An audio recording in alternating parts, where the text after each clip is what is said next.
हरे कृष्णा। जय श्री कृष्णा। आज से आप पूरे ज्येष्ठ के महीने में, जिसे हम आम भाषा में जेठ का महीना भी कहते हैं, ज्येष्ठ मास महात्म्य की कथाओं का रसपान करेंगे। तो भगवान सूर्य, जो कि संपूर्ण जगत के आदि हैं, मूल हैं, इसी कारण इनका एक नाम आदित्य भी है। देवराज इंद्र आदि देवता इन्हीं से उत्पन्न हुए हैं और देवताओं तथा जगत का संपूर्ण तेज भी इन्हीं का है।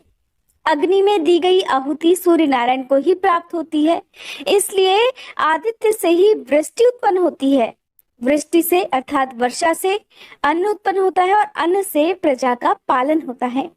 ध्यान करने वाले लोगों के लिए ध्यान रूप और मोक्ष प्राप्त करने की इच्छा से आराधना करने वाले लोगों के लिए ये मोक्ष स्वरूप है। क्षण, मुहूर्त, दिन, पक्ष, मास, ऋतु, अयन, संवत्सर तथा युग की कल्पना सूर्य नारायण के बिना संभव ही नहीं है। काल नियम के बिना अग्निहोत्र आदि कर्म नहीं हो सकते। ऋतु विभाग के बिना पुष्प, फल तथा मूल की उत्पत्ति संभव नहीं है, और उनके न रहने से तो संपूर्ण जगत के व्यवहार ही नष्ट हो जाएंगे। सूर्य नारायण के सामान्य द्वादश नाम इस प्रकार हैं: आदित्य, सविता, सूर्य, मिहिर, अर्क, प्रतापन, मार्तंड, भास्कर, भानु, चित्रभानु, दिवाकर और रवि। विष्णु, धाता, भग, पूषा, मित्र, इंद्र, वरुण, अर्यमा, विवस्वान, अंशुमान, त्वष्टा और पर्जन्य, ये द्वादश आदित्य हैं। चैत्र आदि 12 महीनों में ये द्वादश आदित्य उदित रहते हैं।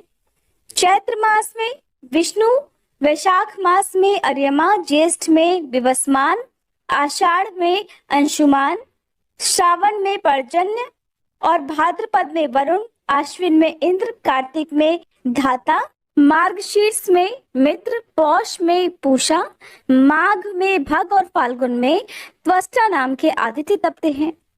उत्तरायण में सूर्य किरणें वृद्धि को प्राप्त करती है और दक्षिणायन में वह किरणें वृद्धि घटने लगती है। इस प्रकार सूर्य किरणें लोकोपकार में प्रवृत्त रहती हैं।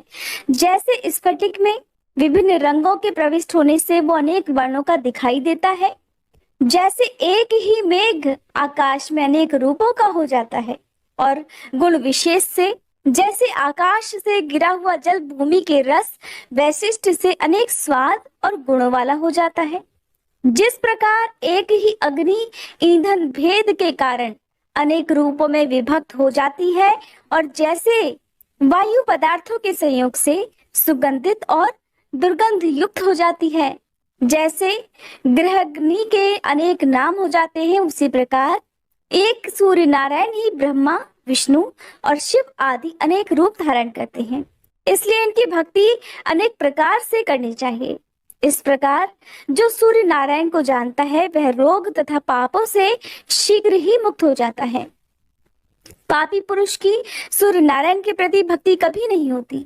इसलिए हे सांब, तुम सूर्य नारायण की आराधना करो, जिससे तुम इस भयंकर व्याधि से मुक्त होकर सभी कामनाओं को प्राप्त कर लोगे।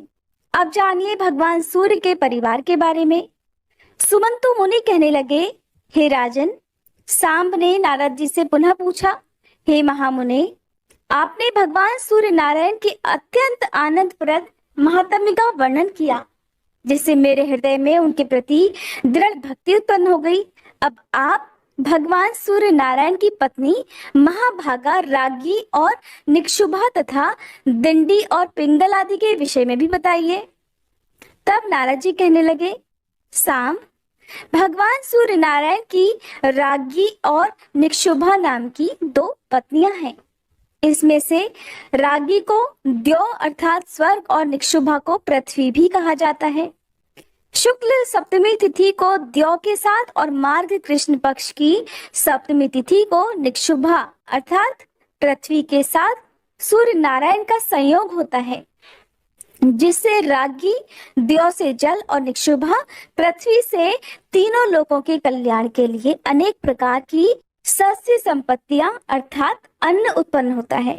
सस्य अर्थात अन्न को देखकर अत्यंत प्रसन्नता से ब्राह्मण हवन करते हैं। स्वाहाकार तथा स्वाधाकार से देवताओं और पितरों की तृप्ति होती है। जिस प्रकार रागी अपने दो रूपों में हुई और ये जिनकी पुत्री हैं तथा इनकी जो संतानें हुई उनका हम वर्णन करते हैं, इसे अब आप प्रेम पूर्वक सुनिए। सांब, ब्रह्मा के पुत्र मरीचि, मरीचि के कश्यप, कश्यप से हिरण्यकशिपु, हिरण्यकशिपु से प्रहलाद, प्रहलाद से विरोचन नाम का पुत्र हुआ। विरोचन की बहन का विवाह विश्वकर्मा के साथ हो गया, जिससे संज्ञा नाम की एक कन्या उत्पन्न हुई। मरीचि की सुरूपा नाम की कन्या का विवाह अंगिरा ऋषि से हो गया, जिससे बृहस्पति उत्पन्न हुए। बृहस्पति की ब्रह्मवादिनी बहन ने 8वें प्रभास नामक वसु से पाणी ग्रहण किया, जिसका पुत्र विश्वकर्मा समस्त शिल्पों को जानने वाला हुआ। उन्हीं का नाम त्वष्टा भी है, जो देवताओं के बड़े ही हुआ करते हैं। इन्हीं की कन्या संज्ञा को रागी कहा जाता है। इन्हीं को द्यौ, त्वष्टासी, प्रभा तथा सुरेणु भी कहते हैं। इन्हीं संज्ञा की छाया का नाम निक्षुभा है। सूर्य नारायण की संज्ञा नामक भार्या अर्थात पत्नी बड़ी ही रूपवती और पतिव्रता थी, किंतु भगवान सूर्य नारायण मानव रूप में उसके समीप नहीं जाते थे और अत्यधिक तेज से परिव्याप्त होने के कारण सूर्य नारायण का वह स्वरूप सुंदर मालूम नहीं होता था, इसलिए वो संज्ञा को भी अच्छा नहीं लगता था। संज्ञा से 3 संतानें उत्पन्न हुई, किंतु सूर्य नारायण के तेज से व्याकुल होकर वह अपने पिता के घर चली गई और हजारों वर्षों तक वहीं पर रही। जब पिता ने संज्ञा से पति के घर जाने के लिए अनेक बार कहा, तब वह उत्तर कुरुदेश को चली गई। वहां वह अश्विनी का रूप धारण करके तृण आदि चरती हुई समय बिताने लगी। सूर्य भगवान के समीप संज्ञा के रूप में उसकी छाया निवास करती थी। सूर्य उसे ही संज्ञा समझते थे। उससे 2 पुत्र हुए और एक कन्या हुई, श्रुत श्रवा तथा श्रुतकर्मा। ये 2 पुत्र और अत्यंत सुंदर तपती नाम की कन्या छाया की संतानें हैं। श्रुत श्रवा तो सावर्णी मनु के नाम से प्रसिद्ध होगा और श्रुतकर्मा ने शनिश्चर नाम से प्रसिद्धि प्राप्त की। संज्ञा जिस प्रकार से अपनी संतानों से स्नेह करती थी, वैसा स्नेह छाया ने नहीं किया। इस अपमान को संज्ञा के ज्येष्ठ पुत्र सावर्णी मनु ने तो सहन कर लिया, किंतु उनके छोटे पुत्र यम अर्थात धर्मराज सहन नहीं कर सके। छाया ने जब बहुत ही क्लेश देना शुरू कर दिया, तब क्रोध में आकर बालपन तथा भावी प्रबलता के कारण उन्होंने अपनी विमाता छाया की भर्त्सना की और उसे मारने के लिए अपना पैर उठा दिया। ये देखकर क्रुद्ध विमाता छाया ने उन्हें कठोर शाप दे डाला। कहने लगी, दुष्ट, तुम अपनी माँ को पैर से मारने के लिए तैयार हो रहे थे, इसलिए तुम्हारा ये पैर टूट कर गिर जाए। छाया के शाप से विवल होकर यम अपने पिता के पास गए और उन्हें सारा वृतांत कह सुनाया। पुत्र की बातें सुनकर सूर्य नारायण कहने लगे, पुत्र, इसमें कुछ विशेष कारण तो जरूर होगा, क्योंकि अत्यंत धर्मात्मा तुझ जैसे पुत्र के ऊपर माता को क्रोध आया है। सभी पापों का तो निदान है, किंतु माँ के शाप का कभी अन्यथा नहीं हो सकता। पर मैं तुम्हारे ऊपर अधिक स्नेह होने के कारण एक उपाय कहता हूँ। यदि तुम्हारे पैर के मांस को लेकर कृमि भूमि पर चले जाए, तो इससे माता का शाप भी सत्य हो जाएगा और तुम्हारे पैर की भी रक्षा हो जाएगी। सुमंतु मुनि कहने लगे, राजन, इस प्रकार पुत्र को आश्वासन देकर सूर्य नारायण छाया के समीप जाकर कहने लगे, छाये, तुम इनसे स्नेह क्यों नहीं करती हो? एक माँ के लिए तो सभी संतानें समान ही होनी चाहिए। ये सुनकर छाया ने कोई उत्तर नहीं दिया, जिससे सूर्य नारायण को क्रोध आ गया और वे शाप देने के लिए तैयार हो गए।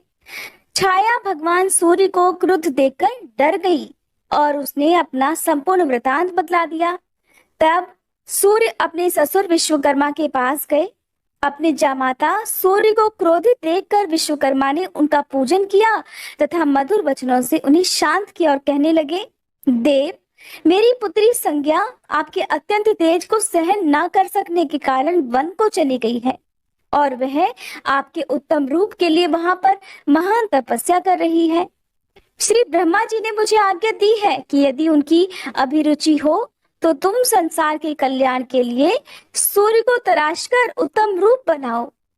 विश्वकर्मा का ये वचन सूर्य नारायण ने स्वीकार कर लिया और तब विश्वकर्मा ने शाक द्वीप में सूर्य नारायण को भ्रमी अर्थात खराद पर चढ़ाकर उनके प्रचंड तेज को खराद डाला।